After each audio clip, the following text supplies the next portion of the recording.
Assalamualaikum warahmatullahi wabarakatuh. Waalaikumsalam warahmatullahi wabarakatuh. Waalaikumsalam. Perkenalkan, kami dari kelompok 13 izin mempresentasikan hasil diskusi kami yang akan membahas tentang pertumbuhan dan pembangunan ekonomi. Adapun anggota kelompok saya yaitu saya sendiri Anissa Aulia Nur Fadila, NPM 0083. Kemudian ada Syabila Dwi Rahmawati. Kemudian ada Sukma Wijaya Rahmadina.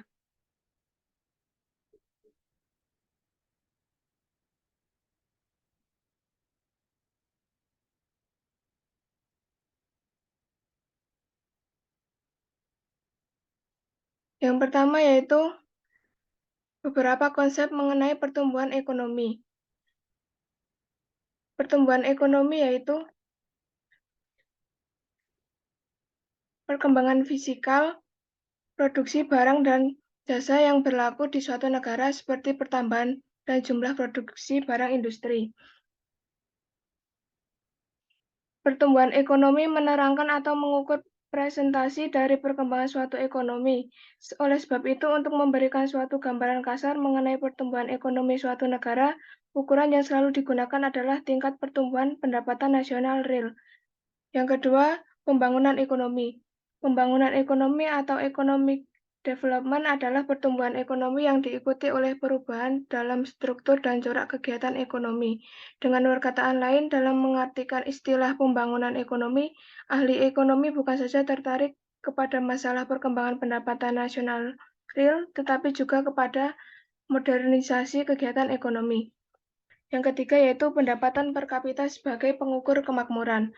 Presentasi penduduk yang memiliki kendaraan, tingkat pendapatan mereka, pemilikan harta lain merupakan petunjuk penting dalam melihat taraf kemakmuran yang dicapai. Selanjutnya, perbandingan kemakmuran berbagai negara. Yang pertama, pendapatan per kapita beberapa golongan negara.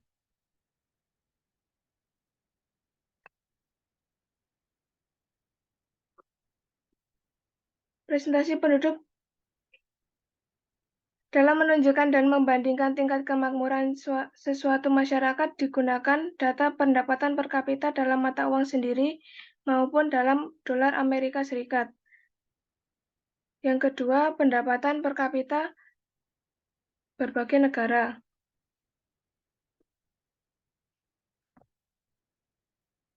Dan yang ketiga, pendapatan per kapita dalam purchasing power party. Selanjutnya akan dibacakan oleh Bila. Faktor-faktor yang menentukan pertumbuhan ekonomi. Yang pertama, tanah dan kekayaan alam lainnya. Yang kedua, jumlah dan mutu dari penduduk dan tenaga kerja. Yang ketiga, barang-barang modal dan tingkat teknologi. Dan yang keempat, sistem sosial dan sikap masyarakat.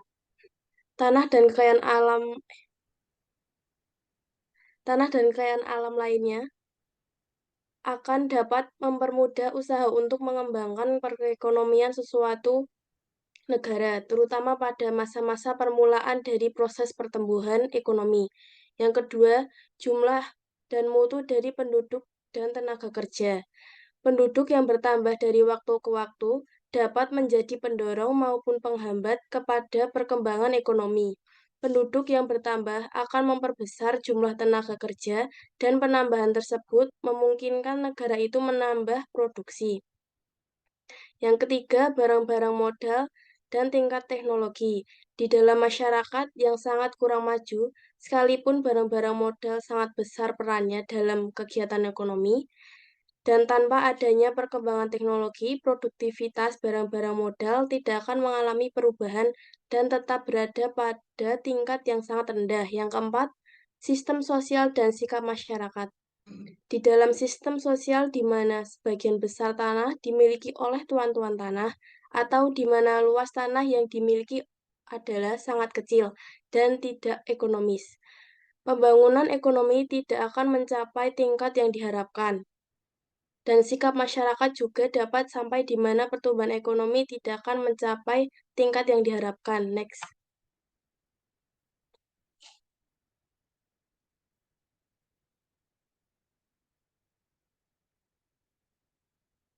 Next.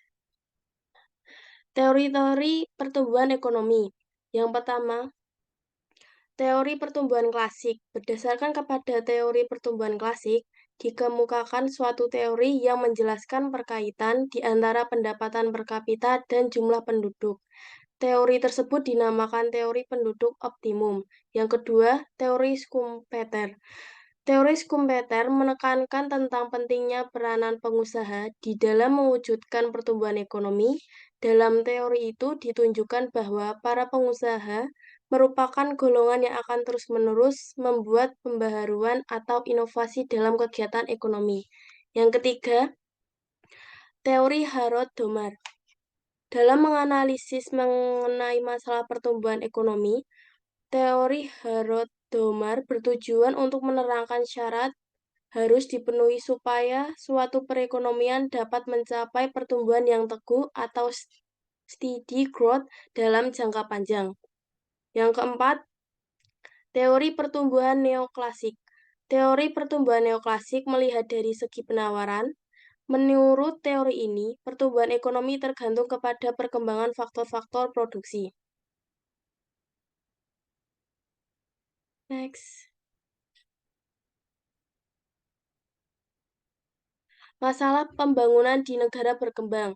Ada 5. Yang pertama, pertanian tradisional. Yang kedua, kekurangan dana modal dan modal fisikal. Yang ketiga, peranan tenaga terampil dan berpendidikan. Yang keempat, perkembangan penduduk pesat. Dan yang kelima, masalah institusi, sosial, kebudayaan, dan politik. Next.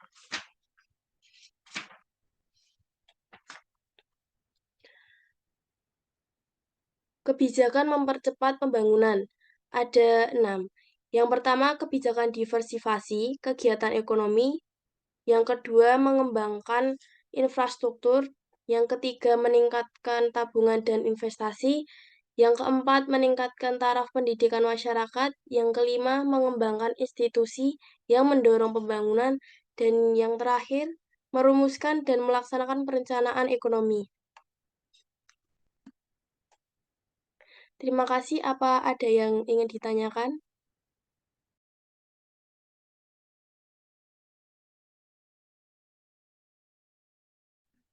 Saya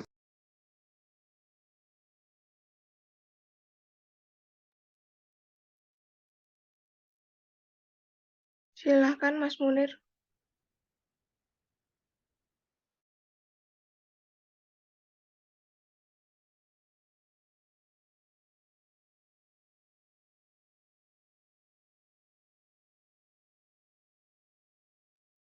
baik.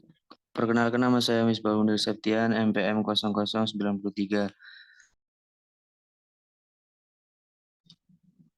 Izin bertanya, apa yang menjadi hambatan dalam mempercepat pembangunan ekonomi di negara berkembang?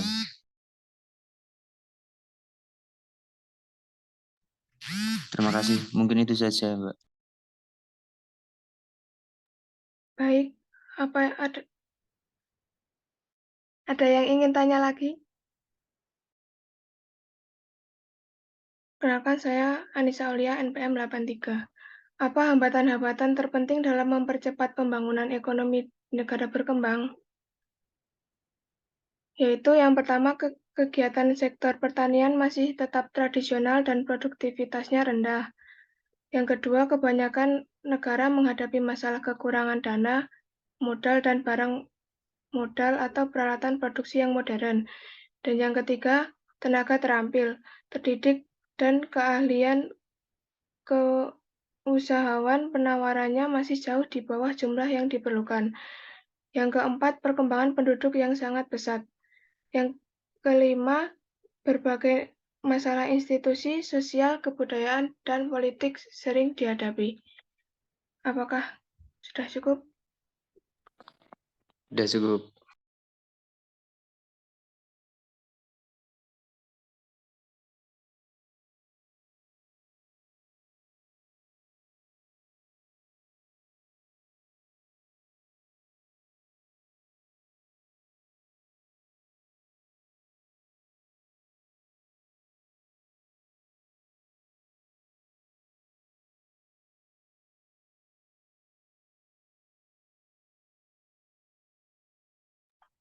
Saya akan menjawab pertanyaan dari Mbak Ulfa. Saya Syabila Dirasmawati, NPM 55. Pertanyaannya, bagaimana cara mendorong pertumbuhan ekonomi yang lebih tinggi dan perubahan struktur ekonomi seperti apa yang dibutuhkan? Untuk mendorong pertumbuhan ekonomi yang lebih tinggi, dibutuhkan perubahan struktur ekonomi yang terkait dengan peran infrastruktur industri dan pendalaman sektor keuangan. Apakah sudah, Mbak Ulfa? Sudah, terima kasih. Sama-sama.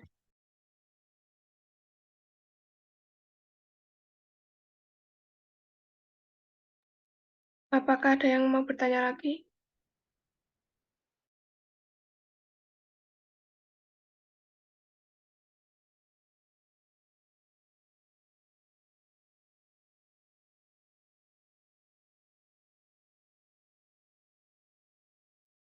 Tidak.